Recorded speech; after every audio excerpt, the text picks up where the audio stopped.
নেতা এবার জালে পুরসুরার জেলা পরিষদের প্রাক্তন সভাধিপতি। পুরসুরার বৈকুণ্ঠপুরের যে বাড়ি, সে বাড়ি থেকে গ্রেফতার করা হয়েছে তাকে। আমাদের সঙ্গে শুভদীপ রয়েছেন প্রতিনিধি। শুভদীপ, কি কারণে গ্রেফতার টিএমসির নেতা?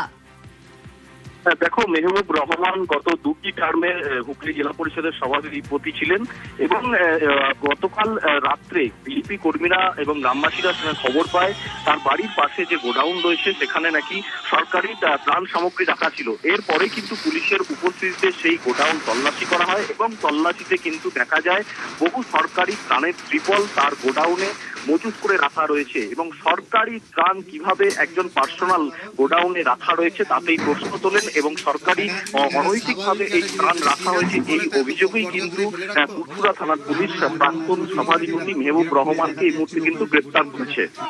অনিন্দিতা, বেশ, ধন্যবাদ শুভদীপ।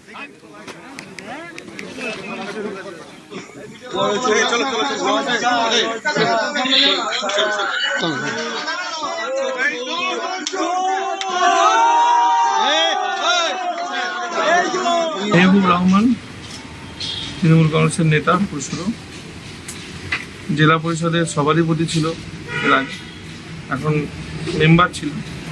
তো তারও কীর্তিকলাপ গতকাল দেখা গেল তার পার্টি অফিস থেকে, তার বাড়ি থেকে তিরপল বেরোচ্ছে, সরকারি মাল, যেন বাপের মাল বাড়ির মধ্যে রেখে দেওয়া। ঠিক আছে, তো যা হবার হচ্ছে। দুর্নীতিবাজ নেতাদের কারোর ছাড় নেই, কারোর রেয়াত নয়।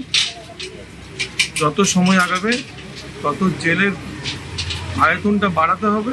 যারা চুরি করেছিল মানুষের পয়সা, তাদের কারোর রেয়াত নয়, কারোর ছাড় নয়।